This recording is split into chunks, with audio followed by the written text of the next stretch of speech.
এবারে ঈদের দিনে ইতিহাস যেন ফিরে এসেছিল। নামাজের কিছু সময় আগেই জাতীয় ঈদগাহ মাঠে আসেন প্রধান উপদেষ্টা ডক্টর মোহাম্মদ ইউনূস। এ সময় তাকে সুশ্রোতা এই মাত্র আওয়ামী লীগকে এবার সম্পূর্ণ নিষিদ্ধ ঘোষণা, এইদিকে উচ্চ আদালত এবং জাতিসংঘ থেকে যে রায় দিলেন। তো সুশ্রোতা অবশেষে তাহলে কি হতে যাচ্ছে, এই দেশ থেকে বিলীন হয়ে যাবে আওয়ামী লীগ? তো আজকে ভিডিওটি খুবই ইম্পর্টেন্ট ভিডিও, যার কারণে সম্পূর্ণ ভিডিওটা না টেনে দেখতে চেষ্টা করবেন। তো কথা না বলে চলুন আমরা ভিডিও মূল আলোচনায় চলে যাই। ভিডিও মূল আলোচনায় চলে যাওয়ার আগে আপনার কাছে আমার ছোট করে একটু, আপনার প্রত্যেক মুহূর্তের আপডেট পেতে অবশ্যই চ্যানেলটি সাবস্ক্রাইব করে দিবেন এবং পাশে থাকা বেল আইকনটি ক্লিক করে দিবেন, তাহলে প্রত্যেক মুহূর্তের আপডেটগুলো সবার আগে পৌঁছাবে আপনার কাছে। দর্শক কথা না বলে চলুন আসলে ঘটনাটি তাহলে বিস্তারিত দেখে আসি।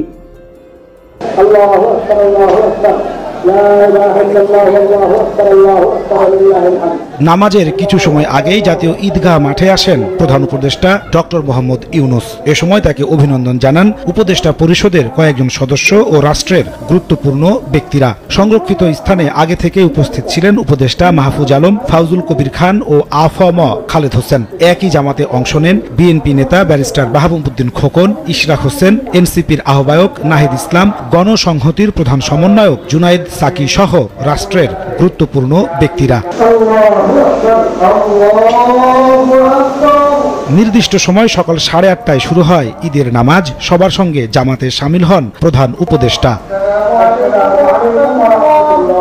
নামাজ শেষে সমবেত মুসল্লিদের সামনে হাজির হন ডক্টর মোহাম্মদ ইউনূস। এ সময় দেশবাসীকে পবিত্র ঈদ উল ফিতরের শুভেচ্ছা জানান প্রধান উপদেষ্টা। পুরো মাঠ জুড়ে উচ্ছ্বাস আর হর্ষধ্বনিতে সাড়া দেন মুসল্লিরা।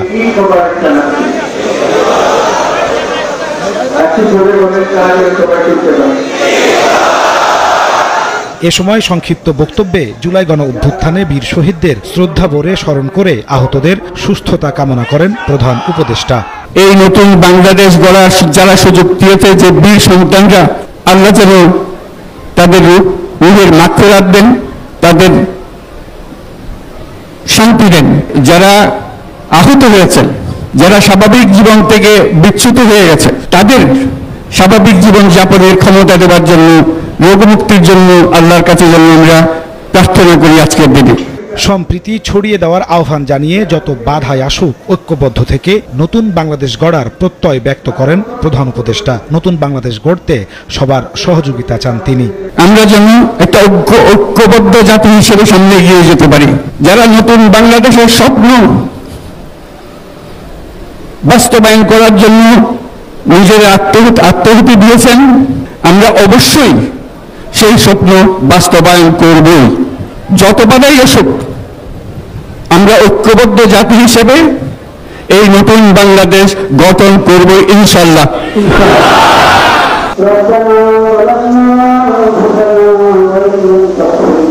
পরে সবাইকে সঙ্গে নিয়ে মোনাজাতে অংশ নেন ডক্টর মোহাম্মদ ইউনূস।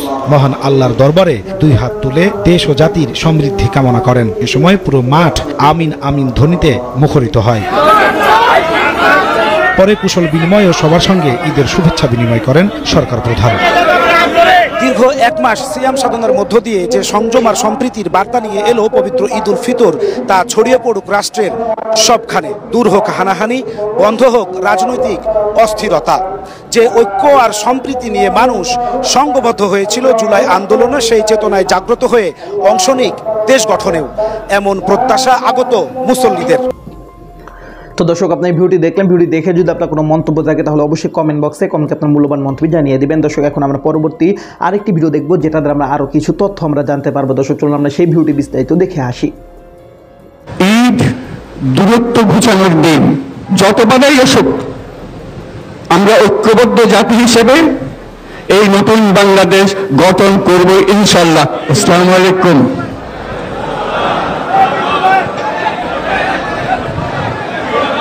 ঈদ মোবারক।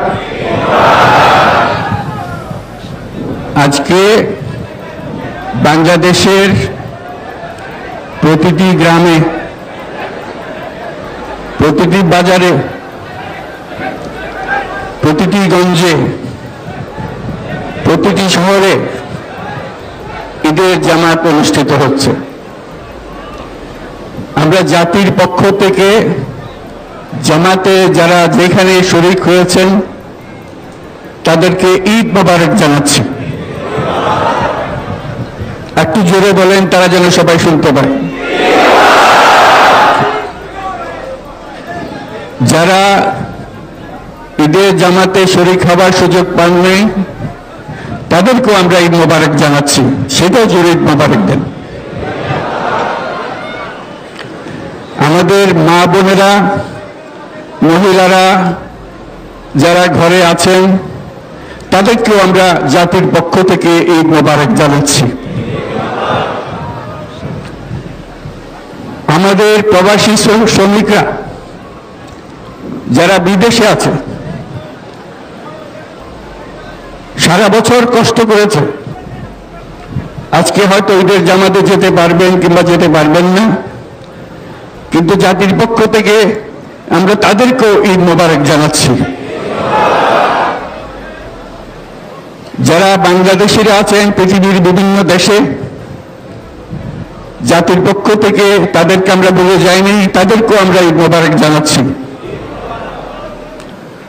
যারা হাসপাতালে আছে, রোগী বিভিন্ন কারণে ঈদের জামাতে যেতে পারেন নাই, তাদেরকেও ঈদ মোবারক জানালাম। ঈদ দূরত্ব ঘুচানোর দিন। বিশ্বমানের থার্মিক্স রড, সাউন্ড স্টিল থার্মিক্স, দেশের একমাত্র থার্মিক্স রড। নৈকট্যের দিন, ভালোবাসার দিন। আজকে সেই দিনটা আমরা যেন গভীর ভালোবাসার সঙ্গে উদযাপন করতে পারি, সেই বাক্য, সেই মেসেজ আমরা যেন সবার কাছে পৌঁছে দিতে পারি। আজকে একটা অটুট ঐক্য গড়ে তোলার দিন, এবং আমরা স্থায়ীভাবে ঐক্য গড়ে তুলতে চাই। ঈদের জামাতের এটাই আমাদের কামনা। আজকে মোনাজাত হবে, মোনাজাতে আমরা অবশ্যই যেন স্মরণ করি, আল্লাহর কাছে প্রার্থনা করি আমাদের এই নতুন বাংলাদেশ গড়ার যারা সুযোগ দিয়েছে, যে বীর সন্তানরা আত্মাহুতি দিয়েছে, আল্লাহ যেন তাদের রূহের মাগফিরাত দেন, তাদের শান্তি দেন। আমরা তাদের মোনাজাতে সেটা যেন আমরা অংশ রাখি। আর মোনাজাতে যারা আহত হয়েছেন, যারা স্বাভাবিক জীবন থেকে বিচ্যুত হয়ে গেছে, এই দেশের জন্য নিজেদের স্বাভাবিক জীবন।